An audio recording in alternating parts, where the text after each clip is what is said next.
Seja muito bem-vindo a mais esse Fides Reformata, sua revista eletrônica de teologia na internet. Revista Fides Reformata é uma revista publicada pelo Centro Presbiteriano de Pós-Graduação Andrew Jumper, revista acadêmica de teologia, onde você encontra vários artigos dos mais diversos assuntos teológicos e sempre escritos a partir de uma perspectiva pastoral. Você pode conferir os artigos da Fides Reformata, os quase 30 anos de artigos da Fides Reformata, no website do CPAJ, cpaj.mackenzie.br, cpaj.mackenzie.br.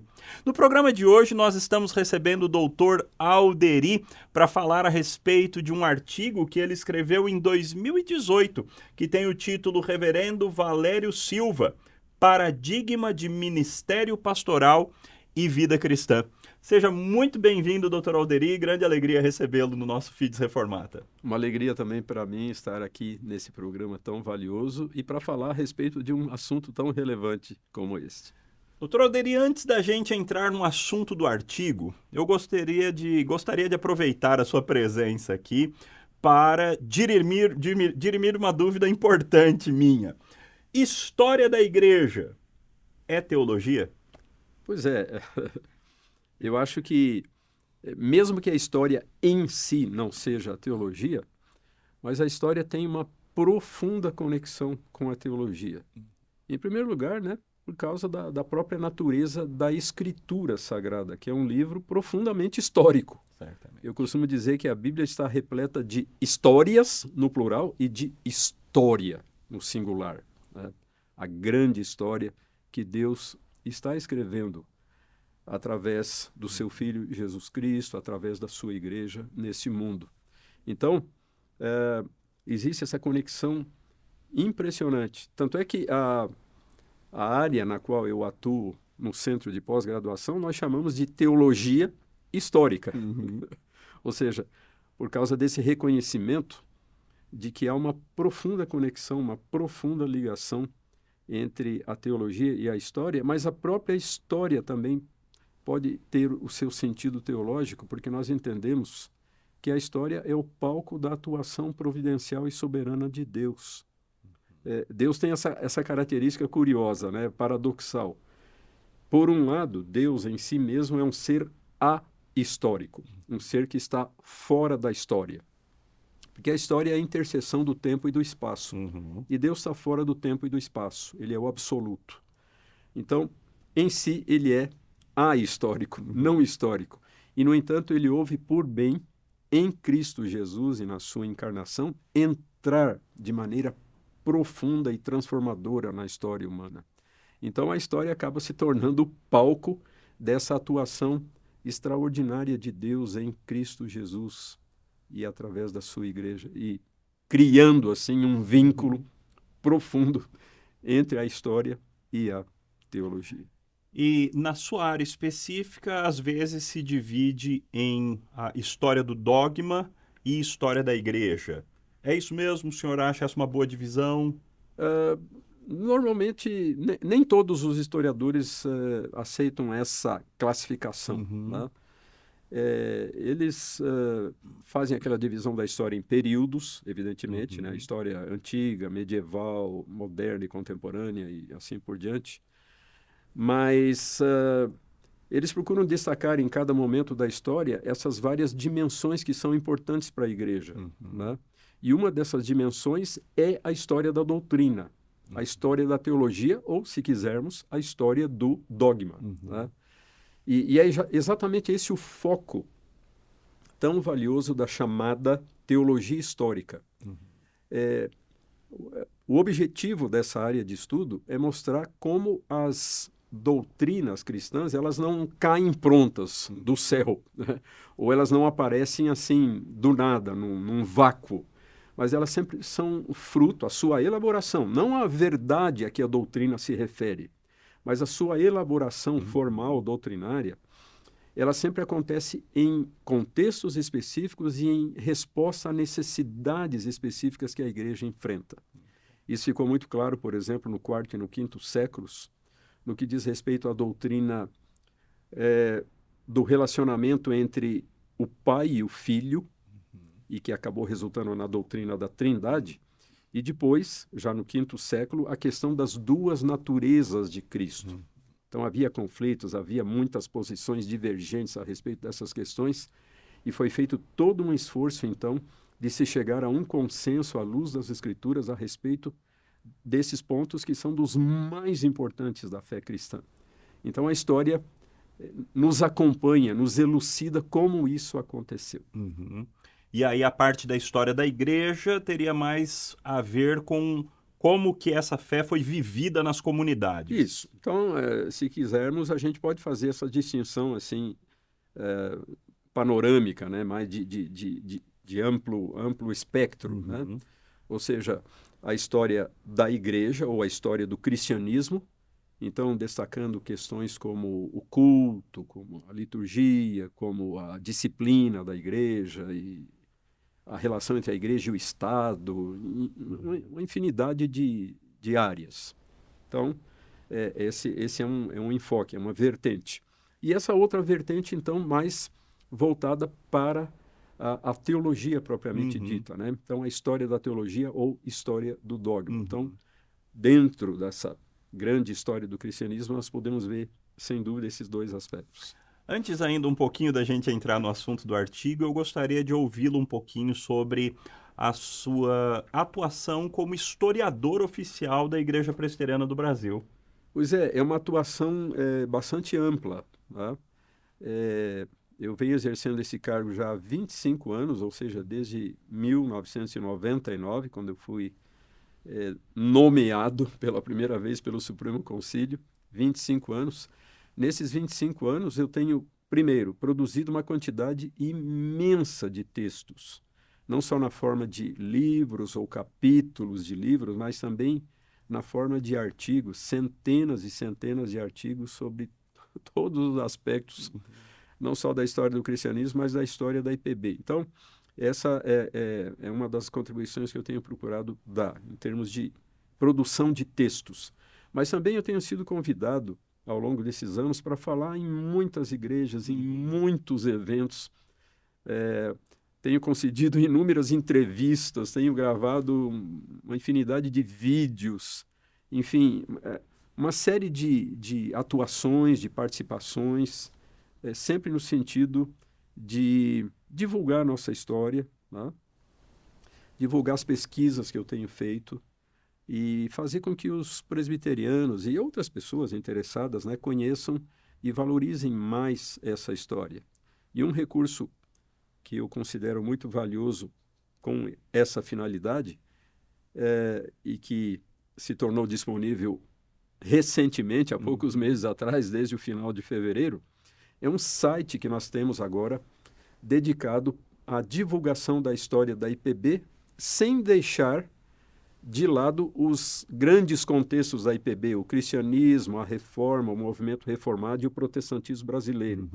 Então, o site IPB, História e Identidade.com.br.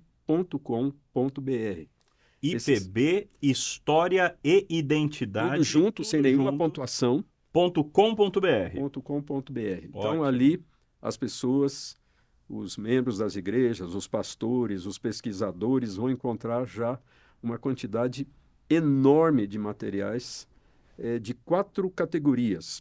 Textos, a maior parte deles produzidos por mim mesmo ao longo de todos esses 25 anos, textos, documentos da nossa história, vídeos e fotografias. Uau. Então, já temos no nosso site um acervo considerável que continua crescendo continuamente.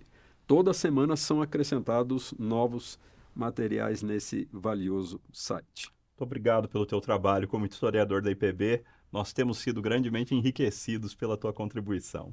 Que bom. Reverendo Valério Silva. Quem foi o reverendo Valério Silva, doutor Alderi? Pois se a gente vivêssemos anos 30 ou 40, essa pergunta não precisaria ser feita, porque todo mundo sabia quem foi o reverendo Valério Silva. Mas hoje, tanto tempo depois da sua morte, que ocorreu em 1938, então já há muito tempo, então ele é um personagem virtualmente desconhecido da nossa história presbiteriana no Brasil. Mas Valério Silva foi um pastor originário de Salvador, da Bahia, negro. Isso é muito interessante porque a igreja presbiteriana não tem tido muitos pastores negros, afrodescendentes, né, como se diz hoje. E o Valério Silva, então, foi um deles. Mas ele se destacou não tanto pelo seu ministério pastoral, que foi muito breve, porque ele morreu com apenas 37 anos, depois de uns pouquinhos anos de ministério, tendo atuado em apenas 2 igrejas, a igreja de Bragança Paulista e a igreja de Pinheiros, aqui na capital de São Paulo. Mas ele se tornou conhecido e impressionou os seus contemporâneos nos anos 30 pelo extraordinário evangelista e avivalista que ele foi. Ele chegava numa região, ele revolucionava a vida daquela região, daquela cidade. As pessoas eram profundamente impactadas pelas campanhas que ele promovia, todas elas muito bem preparadas, e onde havia um número imenso de pessoas que se aproximavam do Evangelho, que se aproximavam de Cristo, que manifestavam o seu interesse em seguir a Jesus Cristo.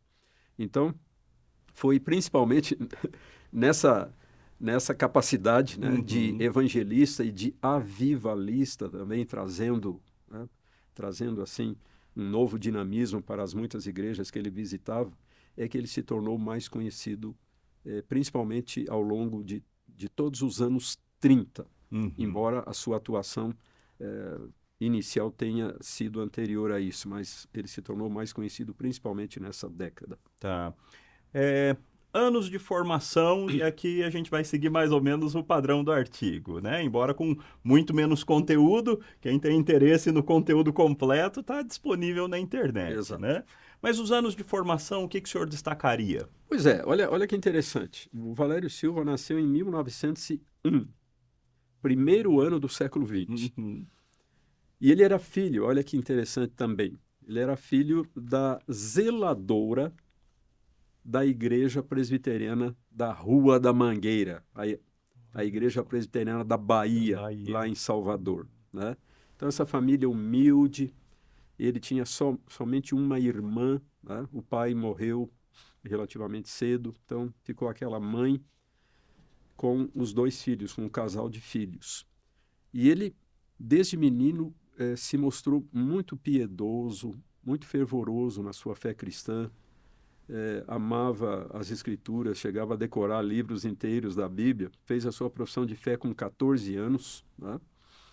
E depois a família se mudou lá para um bairro de Salvador, o Vale do Cabula, o Morro do Abacaxi, inclusive há alguns anos. Agora, recentemente, eu tive a oportunidade de visitar o local, né? Há 2 anos.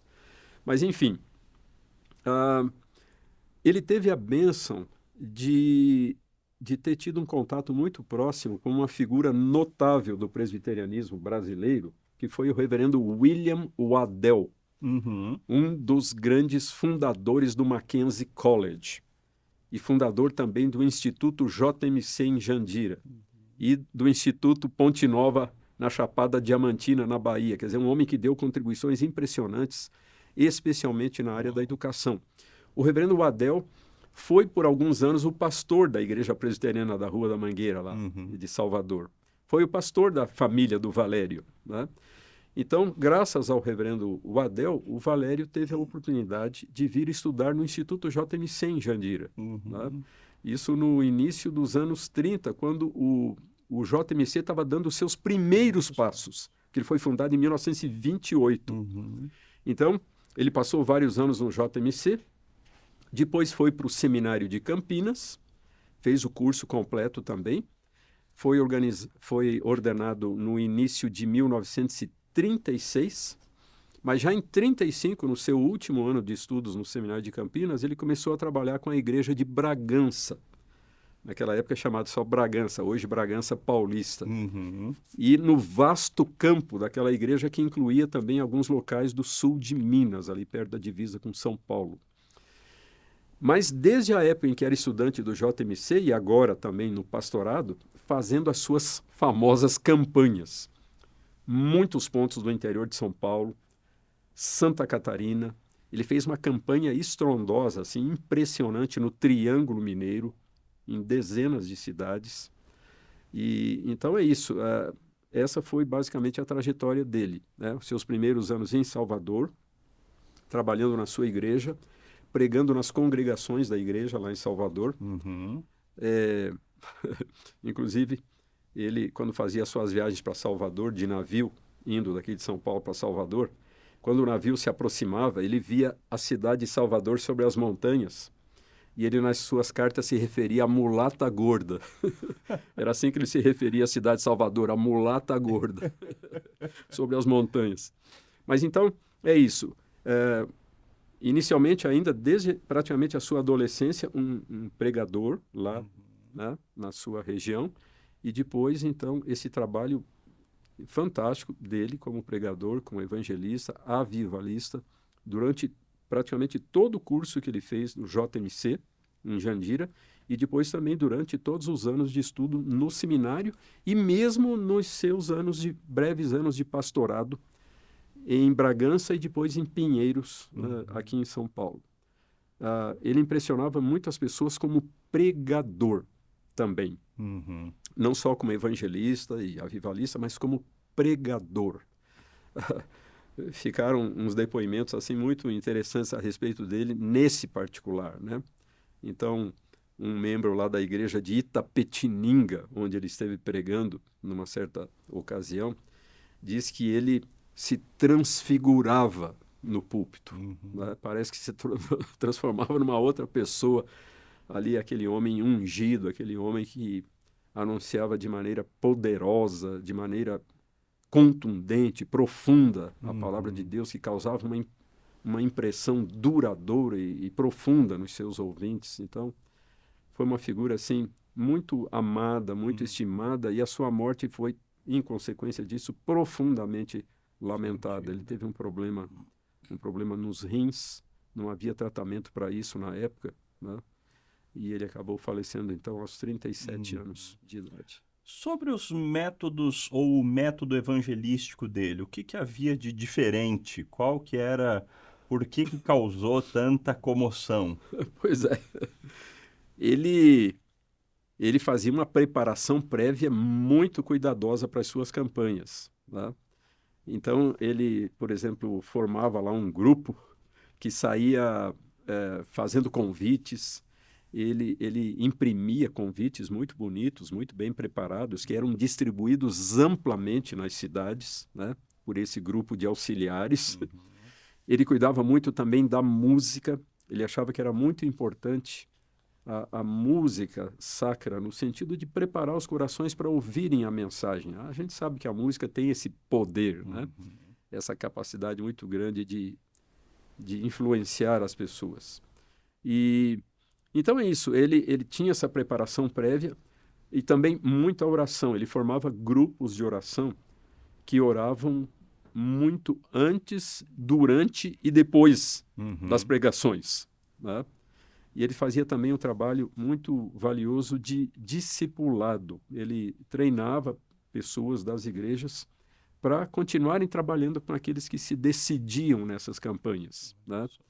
Então, ele fazia mesmo um trabalho assim, muito eficiente, muito cuidadoso, muito consciente, né? Ele sabia que Deus havia dado a ele esse chamado especial de ser um pregador, e ele procurava então desempenhar essa tarefa da maneira mais séria e mais responsável possível, né? E com isso, né, ele acabava então com essa preparação prévia, com a mobilização das igrejas, com o envolvimento de todas as pessoas da igreja nessas campanhas, e depois com as suas pregações que realmente marcavam muito os auditórios. Então, ele acabava tendo esses frutos tão extraordinários. O senhor tem um parágrafo aqui que chama a atenção, né? Dos resultados, né? Eu vou ler rapidinho. Em Itapetininga, 70 pessoas declararam sua fé em Cristo. Em Araguari, 54. Em Engenheiro Betô, 41. Monte Carmelo, 71. Patrocínio, 81. Serra do Salitre, 38. Arapuá, 20. Carmo do Paraíba, 102, Paranaíba, 50, Lagoa Formosa, 10, Itapeva, 120, Santos, 40, Ribeirão Preto, 77. Assim, a amplitude é impressionante também, né? Amplitude geográfica. Isso. E o número dessas manifestações, né? Existe, claro, as pessoas poderiam dizer, bom, mas a gente não pode ter certeza se todos eles realmente se converteram, mas não importa, né? Eram pessoas que manifestavam o seu interesse em seguir a Cristo. E passaram né? a ser acompanhadas Isso, pelas e igrejas. recebiam esse acompanhamento. Muito bonito. E ele como pastor, doutor Alderi? Pois é, olha, ele não ficava abaixo no seu nível de eficiência no pastorado do que acontecia na área da evangelização. Ele também é impressionante o trabalho, por exemplo, que ele realizou na igreja lá de Bragança. No caso da igreja de Pinheiros, ele ficou muito pouco tempo, né? Mas ele mesmo disse, né, que tinha ido para a igreja de Pinheiros meio contra a sua vontade, porque ele queria permanecer em Bragança para pacificar aquela igreja. Hoje a gente está acostumado, né, a ver a igreja de Pinheiros, uma igreja impressionante, grande, dinâmica, mas essa igreja enfrentou crises terríveis nas suas primeiras décadas. E num momento de grave crise, ele então pastoreou por algum tempo aquela igreja. Então foi esse o testemunho que foi dado por algumas pessoas. O reverendo Valério Silva pacificou a igreja de Pinheiros. Ele deu uma contribuição breve, mas muito valiosa. Mas enfim, no que diz respeito ao seu trabalho na igreja de Bragança, ele publicava todos os anos um relatório de atividades pastorais, um livreto. Ele fazia questão de publicar e distribuir amplamente. E ali a gente fica...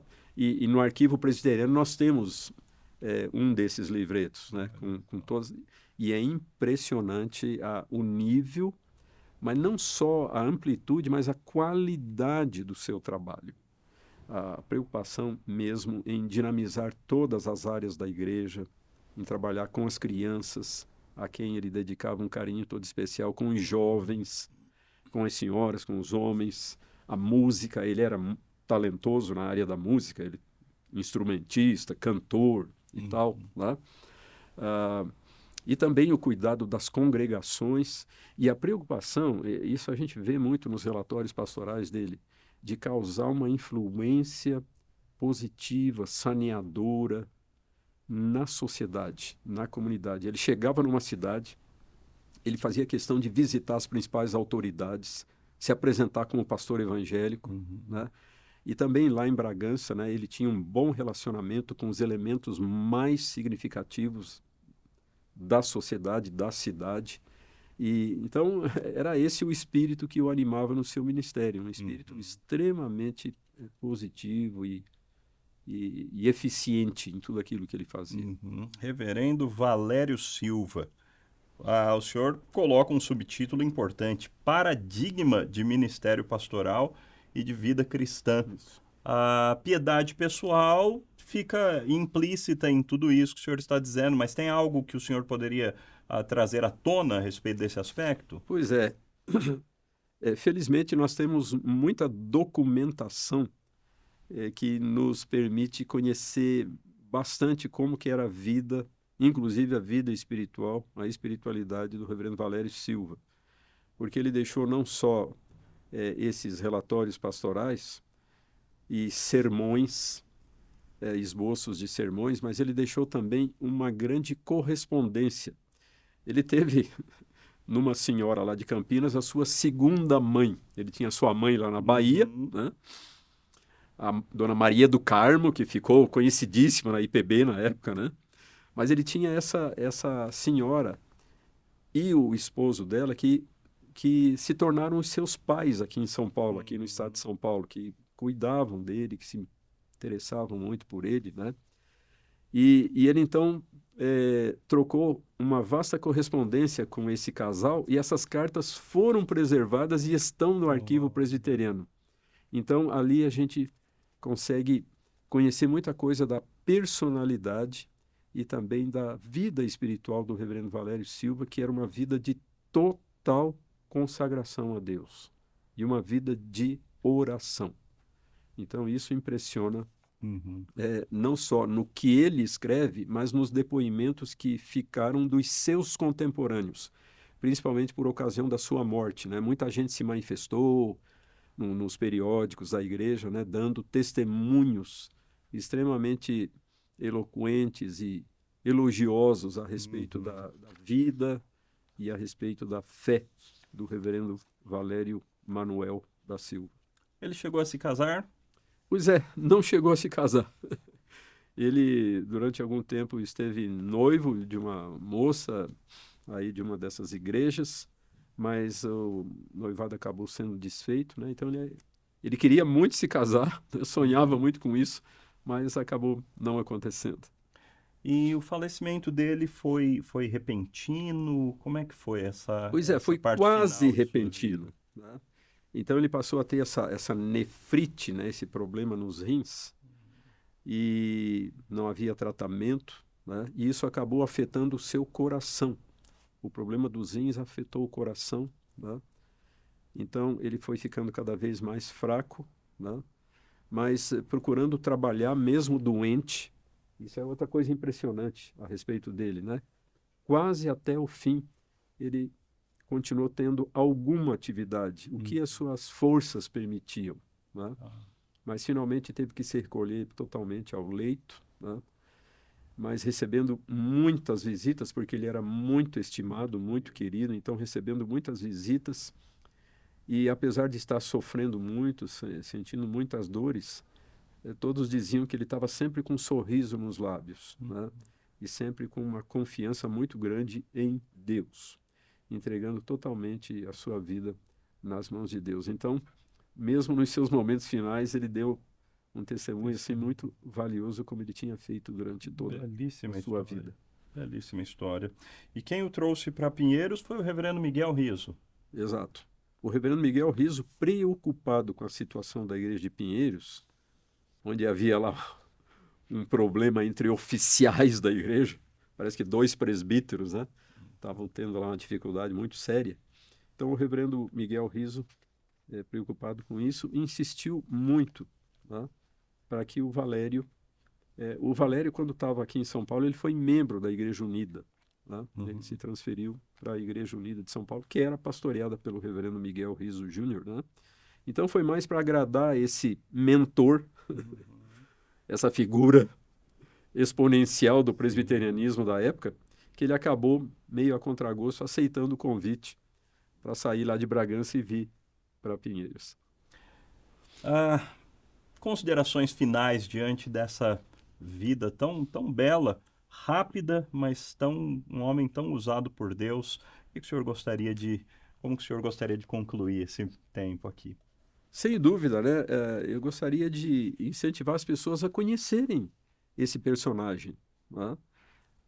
Ele vai ser um dos mais de 200 personagens de um livro que eu estou terminando agora, né? Eu já publiquei 2 livros de biografias, agora estou terminando um terceiro, que é quase, em termos de volume, a soma dos 2 primeiros, né? Okay. Tantos são os personagens. Um deles, o reverendo Valério Silva. Mas nós temos esse artigo que é facilmente acessível, né, pelo nosso site, pela internet.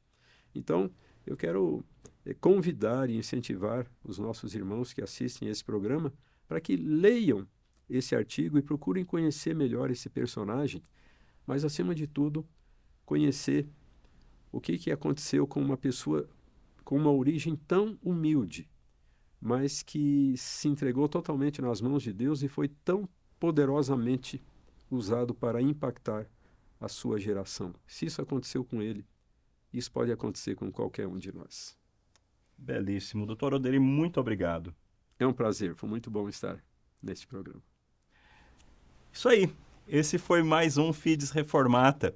E é assim a nossa revista. Nossa revista é completa, é repleta de conteúdo baseado em pesquisa, baseado em documentos, fontes históricas, mas ao mesmo tempo que trata de coisas belas sobre a vida cristã, sobre piedade, sobre intimidade com Deus. Então você vai ser muito beneficiado se você entrar lá no nosso website e conferir as nossas revistas. E também será muito beneficiado se vier estudar conosco no Andrew Jumper, cpaj.mackenzie.br. Dê uma olhada lá no nosso website, nós temos muitos programas diferentes de estudo e certamente tem um que se encaixa para você. Até o próximo programa.